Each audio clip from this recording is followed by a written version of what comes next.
After zillions of spy shots, thousands of kilometers of testing, a last-minute change to the grille and the logo, this finally is the final prototype of the Mahindra XUV700. It replaces the very successful and capable XUV500, but one glance and you know it's an evolution of that car. From the shape of the lighting elements to the arch behind the C-pillar and the wide and muscular stance, you know it's cut from the same cloth. More than the design, it's what on the inside that matters. But before we get there, let me establish scale. The XUV700 is longer than the 500, even longer than the Tata Safari. And in terms of the wheelbase, it's grown longer too. In fact, the wheelbase is identical to the Toyota Innova Crista. But the 700 isn't as tall as either of these cars. Couple that with the 18-inch wheels and the XUV700 does appear a bit short and stout compared to the 500. 19 inches would have certainly looked better but were avoided in favor of better ride comfort. The height honestly is not a matter of worry. It's only the visual appeal where you might really want to complain about the height. In fact, in a color like this, the red, a sporty color, I think is the best color you can choose the XUV700 in. It looks really nice and sleek and sporty. So I don't think it's a matter of worry, but some might still complain about it, especially in the darker colors.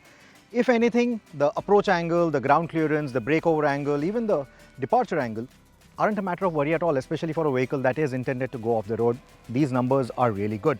If anything, this lower height will help the elderly, the kids have a better ingress and egress. Speaking of which, the ingress and egress at the front is absolutely easy because, well, the driver's seat, it tends to go back every time you open the door. Similarly, at the rear, I do wish the doors opened a little bit wider, but again, not a big matter of worry. Adults, kids, older people should get in very easily, shouldn't be a problem at all. Since we are on the topic of doors, we must also talk about the flush door handles. It's a big talking feature about this car, of course, and I think it looks quite good, especially when it's locked. It's in line with the bodywork, looks quite nice, and when you unlock it, it pops right out. And in case the battery were to run out on the key fob, or if there's some issue and it doesn't work, this particular unit comes out mechanically very easily, and then you can just use the key, insert it here in the keyhole, and you should be able to open the door without a problem.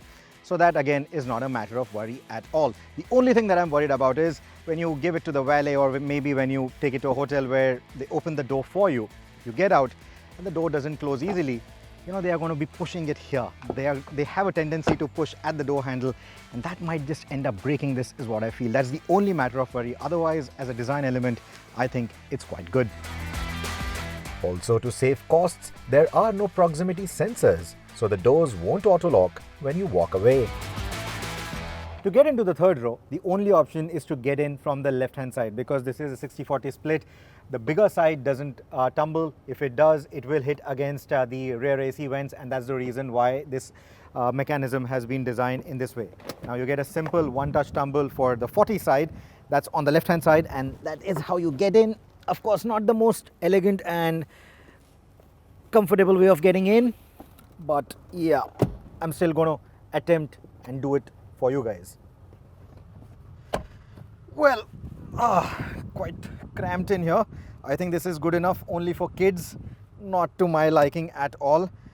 I have about this much knee room, but I really can't move my legs or feet at all. It's quite cramped. It's only for kids, and the kids back here will get their own cup holders. They'll also get their own AC vents and fan control and door handles for when you really want to go around the winding roads. The quarter glass is also decently big, but yeah, not for adults. This is only good enough for kids. The second row is fixed, so you can't liberate more room for the third row occupants. With the third row up, the boot space is only good enough for a couple of backpacks like the outgoing XUV500. The tailgate isn't electrically operated, and like some luxury cars, it's made of composite plastics to save weight, and Mahindra assures that it doesn't compromise on structural safety. As of now, Mahindra has only spoken about 5 or 7-seater variants, meaning you only get a bench arrangement in the second row and no captain seats. The second row feels nice and roomy. Of course, the panoramic roof certainly adds to that airy feel. The bright upholstery also helps, but it is actually a lot of space in the second row. You also sit a little tall. In fact, look where my shoulder is and look where the window line is. That gives you that elevated feel in the second row as well. But there is plenty of space. For example, the driver's seat is not set to my preference. It is set all the way backward, and still I have plenty of knee room in here. Foot space is quite good too. Under thigh support is nice. I would have liked slightly better bolstering here. The scorps could have been slightly taller, but then again, for maybe shorter passengers, it would have been a little bit of a problem. So I'm not really complaining. Taller passengers shouldn't have a problem either. Headroom is excellent. View outside of the window is quite nice. Even for kids, the view outside of the window is going to be quite good.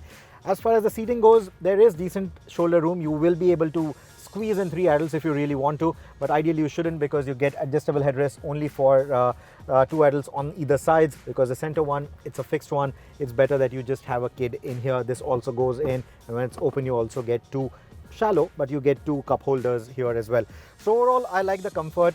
The contouring is quite nice. You also get a bit of recline there, but this is a 60-40 split, so these 2 seats are going to move when you try to adjust the angle of recline.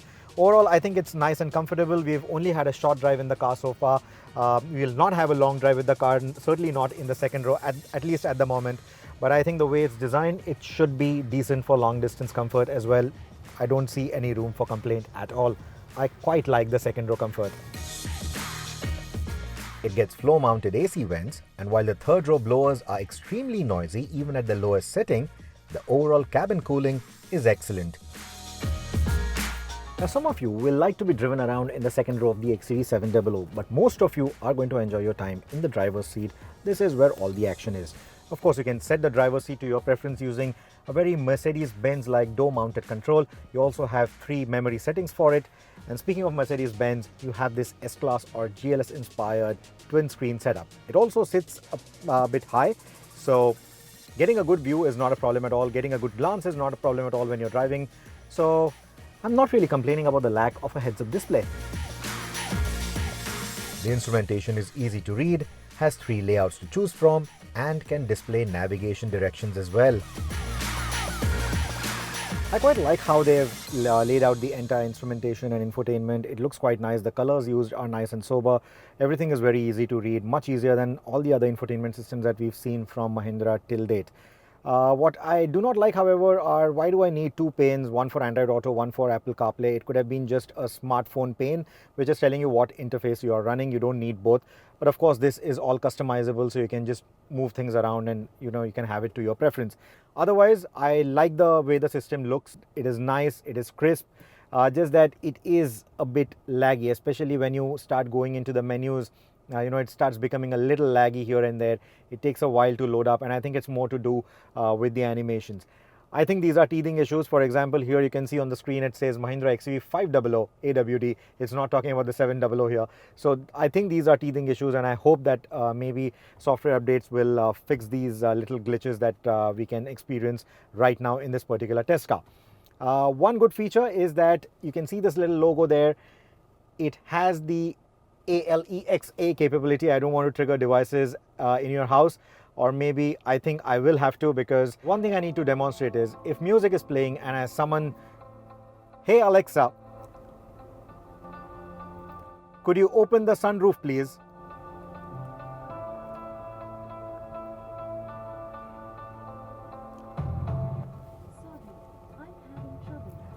So it doesn't reduce the volume of the music all that much. So you can't really have a proper conversation with Alexa at all. Most of the times it has trouble understanding these functions, and anyone who has used the Amazon devices know how easy Alexa actually is. But here, probably because of the noise, probably because of the way it's trying to listen to you, it just doesn't get those commands all that easily. But like I said, I hope these are just teething issues. I hope that all these issues are fixed with a simple software upgrade. And as far as the hardware goes, like some of the modern smartphones, they have used the modern bonding techniques where the display, the touchscreen system, they are all bonded very closely to each other. So there is minimal refraction, there is minimal reflection as well. In fact, everything looks crisper, and all the touch controls, they feel more direct to the touch. And that's, I think, a very good feeling. You can also see it says evaluation. That clearly tells us that this system is still under development, so I'm not going to go nitpicking into too many details. But what I definitely do need to show you is the 360-degree cameras. You have 360-degree cameras on this system. You also get the dynamic guidelines for the reversing camera. However, there is a bit of a lag when all this feed is being displayed. So especially if you are reversing and there's a ditch like there is one right now, you have to be careful. There is a bit of delay in the feed coming through to the screen. So you have to be a little careful about that. Otherwise, like I said, I think there are a few teething issues, but once all of them are fixed, this ideally should be a very good system to have in this car. The front row has first-in-class dual-zone climate control, and thankfully it uses conventional switchgear if you don't want to use the voice commands. For those of you who love branded audio, there is a 12-speaker Sony system in here which sounds on par with most of its rivals. It's a very sweet sounding system, especially those of you who like a bit of punch, a bit of thump. It does it quite nicely. Also, because it's a 12-speaker setup, you can get a nice surround sound experience. However, I think the soundstage is still in the front. You've got a more concentration of speakers at the front. There are two in the doors, there's one on the dashboard as well. And most of it, you know, is coming from the front of the car, even when you set the balance or the fader to the center of the car. But even for your rear seat occupants or the third row occupants, it's a nice music experience. It fills up the cabin quite nicely. There are connected technologies on board as well with an embedded SIM. And in that never-ending race, the XUV700 boasts of 60+ features, including the ability to install apps like Zomato, for example, if you want to search for restaurants while on a road trip. Quite cool. And like the popular Internet Inside badge on some of its rivals, the XUV has the Adreno X badge on the fender. Now to go nitpicking. That badge is not parallel to the ground. It sits at an angle. I understand it's following the shoulder line and of course those fancy door handles, but it just looks odd to me. You move to the back, the tail lights have a nice LED treatment to them, and then you suddenly have that brake lamp, which is a conventional bulb. It looks so low rent.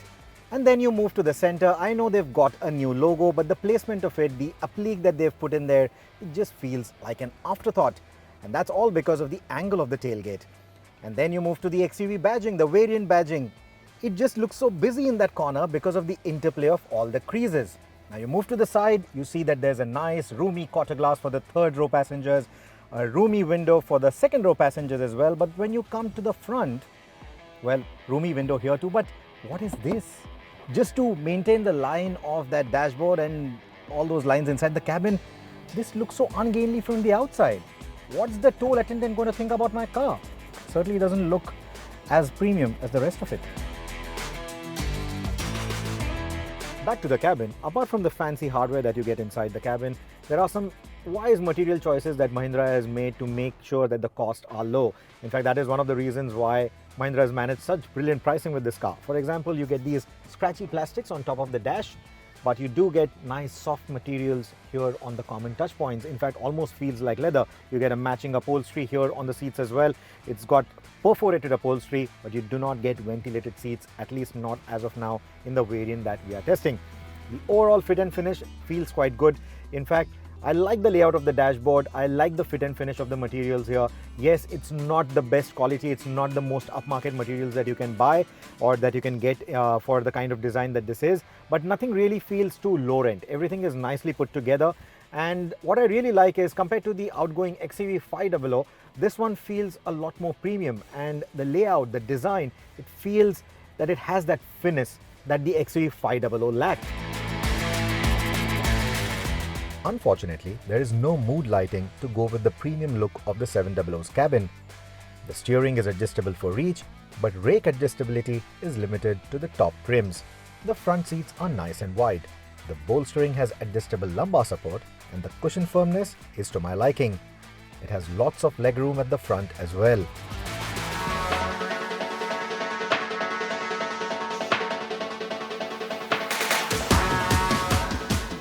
As you may have already noticed, we are at a test facility. Now this is Mahindra's new test facility in Chennai. It's built by the same people who did the Nat Tracks, and if you haven't watched our story on the Nat Tracks, definitely do give it a watch. So these are the same people who have designed these tracks as well, and this is where we are shooting. Though we did have a chance this morning to drive to this particular place. So we drove on some village roads, we drove on some congested roads, some bad sections as well.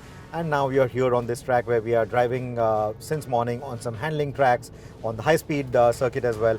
So to sum it up, it will be safe to say that it's given us a fair idea of what the XUV700's dynamic capabilities are.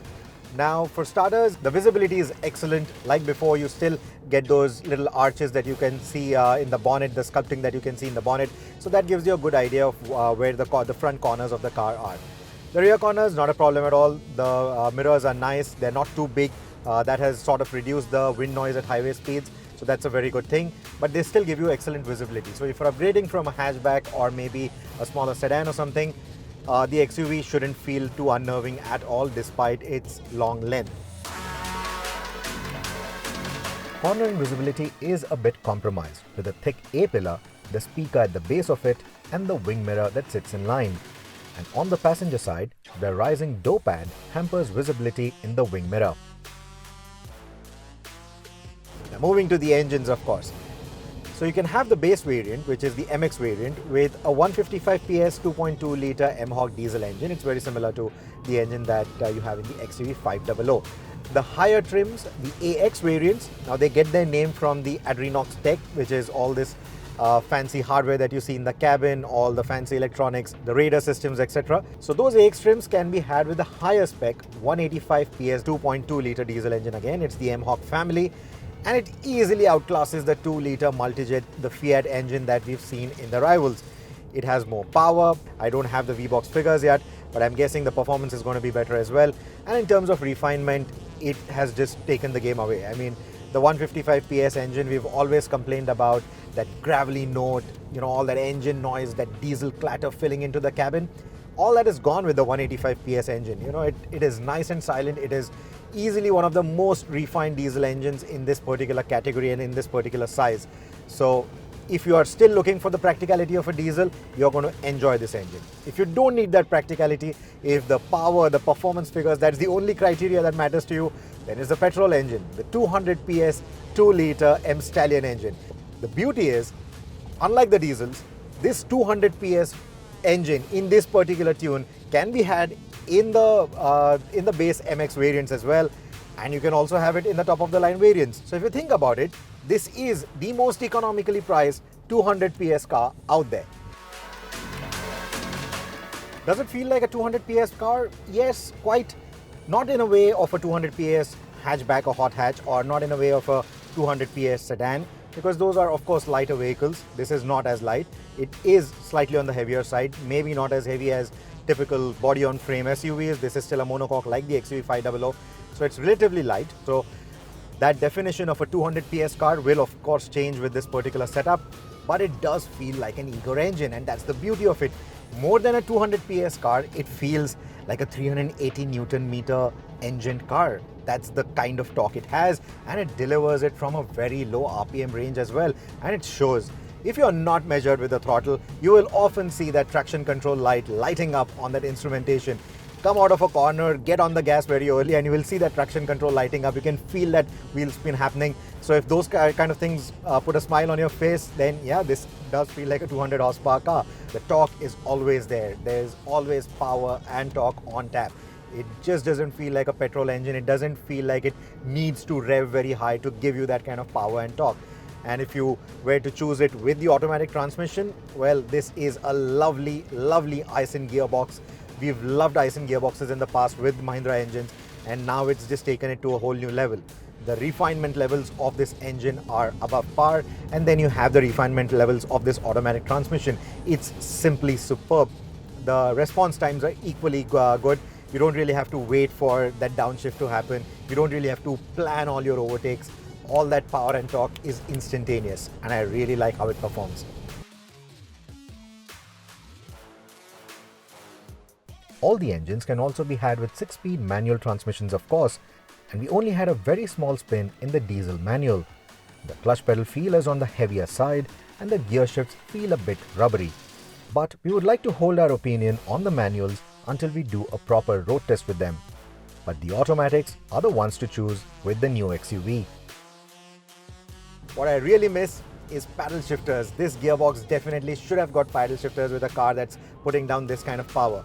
This engine also deserves to have the different driving modes because this is a very eager powertrain. The idea of those driving modes is to have a slightly humbler response when you're driving at in city conditions. Maybe get that peppy response when you're on the highway, and when you really want to go for it, get that sporty response. They are calling it the zip, zap, zoom in that order that I just sort of explained the different modes. And I think that the 200 PS engine also deserves it. It's my feedback that I've given to Mahindra as well, and I hope they incorporate that in the future updates that this vehicle comes with. But as of now, unfortunately, this engine doesn't get driving modes. What it also doesn't get is all-wheel drive. You can have that only with the higher spec diesel. I think all-wheel drive also would have made a lot of sense for this kind of performance because, like I said, if you're not measured with the throttle, you can feel that torque steer if you're too early on the throttle when driving on winding roads or on switchbacks. Even when getting off the mark, if you're a little too heavy with your right foot, it does give you that wheel spin, and then the traction control lights up. So an all-wheel drive probably would have laid down all this power a little bit cleaner and probably would have helped you enjoy this package a lot more. Don't fancy all this performance? All you need is to be patient with this petrol engine, and it will behave in a calm and composed manner. Both the petrol as well as the 185 PS diesel have a nearly flat torque spread between 1700 to 3500 RPM mark, making them extremely easy city drivers as well as relaxed highway cruisers. But honestly, if I had to make a choice, I had to choose that one variant for the XUV700, I think I would still go with the diesel automatic. It's got the right amount of torque, no matter what kind of driving you want to do. Driving in the city, driving on the highway, even taking it off the road for your mild trails. It's just perfect. It also has those drive modes. So you have zip for city use, like I said, a duller throttle response. You move into zap, and it gives you a slightly better low-end response as well, which is what will help on these mild off-road trails. And it's got the option of the all-wheel drive also. So if you want that one vehicle to do it all from the XUV range, I think it's that diesel automatic all-wheel drive that will do everything for you. And because it's a diesel at the end of the day, it will be high on its practicality and its fuel economy. So running costs will be relatively lesser as well.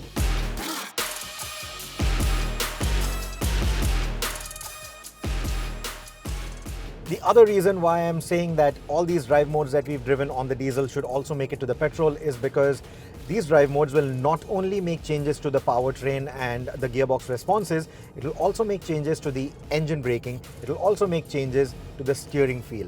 And that is one important thing that the petrol misses out on. The steering still feels very light even at high speeds. It's got that little bit of a floaty feel to it, which the diesel nicely irons out when you move into the zoom mode. It nicely gains weight on the steering, and the car feels a lot more manageable, a lot more in control. It doesn't feel as floaty. Of course, there are a plethora of electronic systems to make sure that things really don't go out of control, but in terms of that feel, it has that floaty feel still, and I think the petrol should definitely get these driving modes, at least to give you a slightly better steering response. As for the steering, well, in the other modes or in its default mode on the petrol, it feels conveniently light for city use. People are going to love it. There was one complaint about the XUV500 that the steering felt a little vague. This one doesn't feel like it, doesn't feel unnerving at all in any sense. Same goes for the brakes. I mean, that was the other complaint that we had about the XUV500, right? That the car feels very heavy. It doesn't feel like it's coming to a halt properly. It just doesn't feel like that on the XUV700 at all. It comes to a halt very easily, be it sudden braking, be it gradual braking. The braking is really nice. All 4 discs are standard across the range. Irrespective of the MX, AX variants that you choose, you get 4 discs and the braking is really good. On the automatics, again, the gearbox impresses further with excellent engine braking response. So that is again something to look forward to. So braking is not a problem at all. So if you have concerns about the overall handling, steering, braking, the XUV700 is not going to be unnerving at all. And this is the final thing that I want to talk about, the suspension. I mean, they have just given us exactly, or at least given me what I was exactly hoping for with this car after the rumors that I'd heard. Now, you've often heard me go gaga about the suspension on the Jeep Compass, right? The Koni FSD, the frequency selective damping. That's technology, that suspension has now come to the XUV700, and you can already see me smiling because it's made a world of a difference to the way the XUV700 feels. Gone is that wallowy feel. It doesn't feel wallowy at speed at all. Gone is that, body roll that you had around bends where it just threw its weight on the outer wheels. All of that is gone. The body control is so much better on this car now. It just doesn't feel like one of those big Mahindra SUVs at all. And that's in a good way. That FSD has made a world of a difference. If you are on these sharp bumps, you will hear that little bit of thudding, but you will only hear it. You will not really feel much of it. And then once the speeds rise, if you are over undulated surfaces, nothing. It just soaks in all of that extremely well. It's almost as good as the suspension tuning that we've seen in the Compass. And when I say almost, it's only because under braking there's still a bit of that nosedive which we don't experience on the Compass. That is the only reason why I say this is almost as good as the suspension tuning on the Compass. But otherwise, in terms of ride quality, it is brilliant. Now this easily is the best ride that you can have in this particular price bracket, because the Compass still resides in a higher bracket.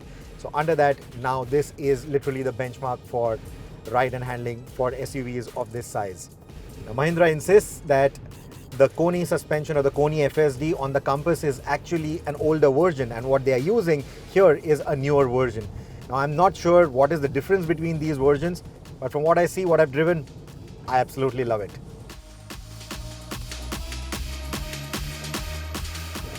From one high-speed bowl to another. We were just at the Natrax doing the same thing, and now we are at Mahindra's test facility doing the same thing, but with an SUV, the XUV700, of course. So high-speed stability, well, this is a really extremely banked curve. You will probably even see it in the angle. And yes, the stability is really good. We are doing almost about 190 kilometers an hour. No wallowy feel whatsoever from the car. The stability is really good. And not just in the bowl, of course, here physics works in your favor, but also on the straights, it actually feels quite good.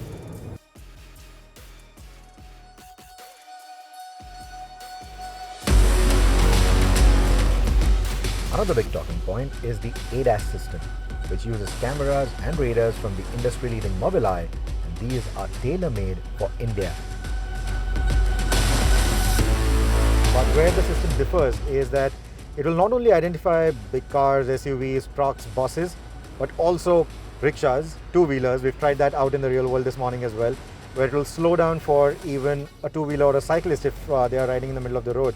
They can identify and slow down the vehicle for a cyclist, and that's, I think, a great system to have, because it's not only using cameras, it's also using radar, so that gives it a much clearer image of what is ahead of all the road elements, and then it can adapt accordingly. So as you can see, the vehicle in front of us is stopping and going. We have the cruise control engaged with the adaptive cruise control enabled, of course. So the moment that vehicle stops, our vehicle stops. I'm not touching the accelerator, I'm not touching the brake at all. It's doing all of that on its own using the cameras and the radars. Now the moment he starts rolling again, we do too, and if I show the indicator and I just pull over, it will continue accelerating on its own to the speed that I have set, because now I have a completely empty road in front of me. That will continue without any hindrance.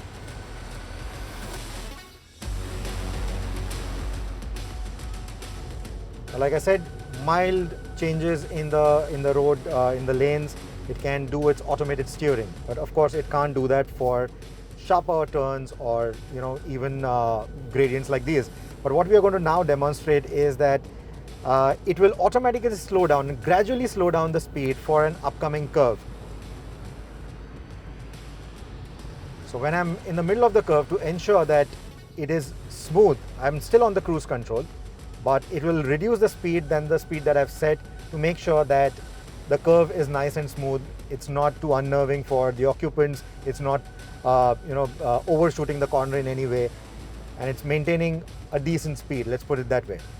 So I've set it to about 48, but the true speed right now is about 43. It's automatically slowed down for the curve, and once the curve is over, it starts accelerating again.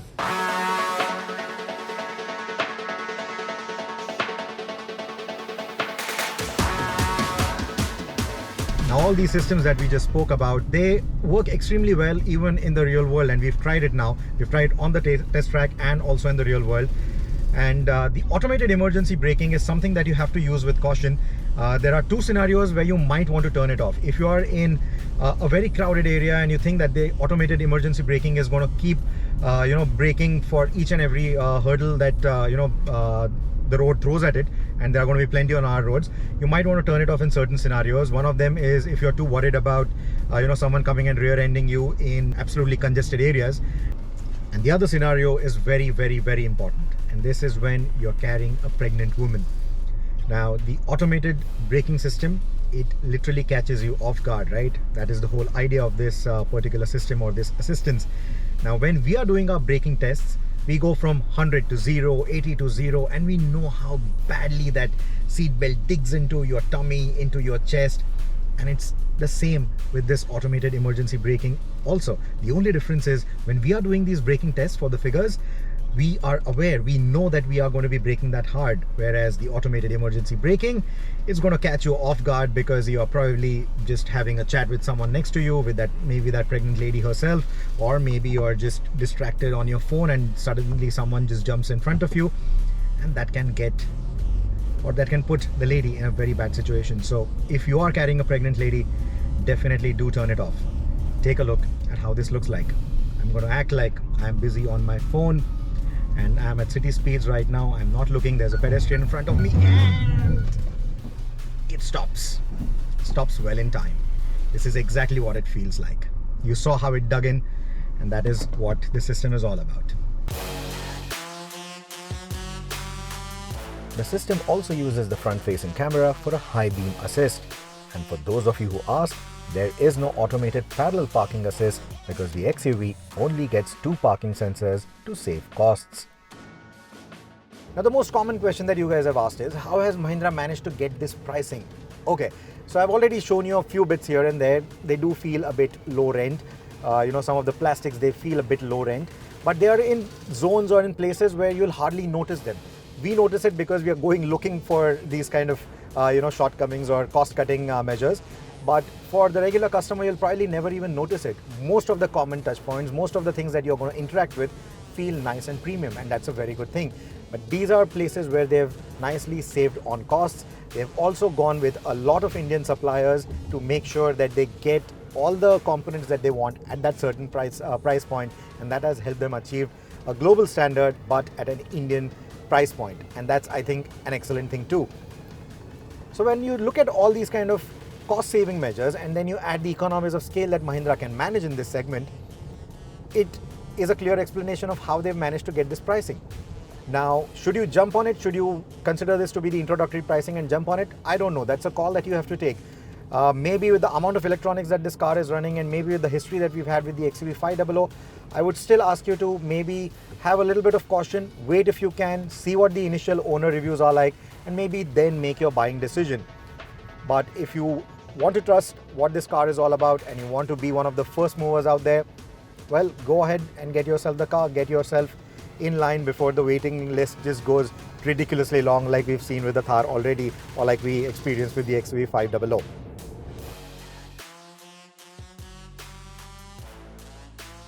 And it is not necessarily a bad thing. The feeling that the car leaves you with is not of low-cost engineering, but of the fact that you get tons and tons of new-age technologies and features at an exceptional price point. There's no doubt that the 700 looks and almost feels like a premium offering. Sure, the paint quality could have been better, and they could avoid those anodized badges which look tacky in my opinion. But I'm glad that they haven't gone overboard with the bling. The blackened grille, a sober use of chrome, and a nice palette of colors makes the new XUV look more premium than what its price would otherwise suggest. If the XUV700 is approaching in your rearview mirror, it certainly looks like it's coming to bite your head off, and some people will like that kind of a design. So yes, it's a nice design. If I had to sum up that design, I would say that I'm glad that they have not gone overboard with cuts and creases. I'm also glad they have not gone overboard with a lot of chrome. There's nothing too shouty in terms of the bling or the chrome. The only shouty bit, of course, is the main design itself, but I think it's a nice evolution of the XUV700's design. A lot of people have loved that design, and this is now a more refined version of it. In fact, that's the only feeling it will leave you with. This car feels like a more refined version of the XUV500. It's got all the newish technology that you would expect from the XUV500's successor, including ADAS systems. And then you have this refined design, you have this refined engines, powertrains. So it just feels like a much nicer product. It feels like a proper product change. Now it also has that new logo. I don't know, there are too many opinions about it. Call it whatever you may. Bow tie, Venom's eyes, Twin Peaks as the designers would like to call it, or I don't know, maybe we would call it a butterfly. To us it looks like a butterfly, and we would like to go with that because it feels like Mahindra is breaking that cocoon, the cocoon of being restricted by pricing, restricted by technology. All that cocoon it's just breaking away from, and it's showing itself in a very new light, a light where it says that, you know, it is a global product, it is so today, and at the same time it is so India. And that's I think the biggest compliment that I can give this XUV700. I think Mahindra's got another winner on their hands. Thank you so much if you've stuck around till now, and we would like to know your thoughts. Did you think the Taigun and the Kushaq should be worried? Will the Creta and Seltos feel the heat too? Will the new Safari remain unfazed by the 700's arrival? Let's discuss this in the comments below.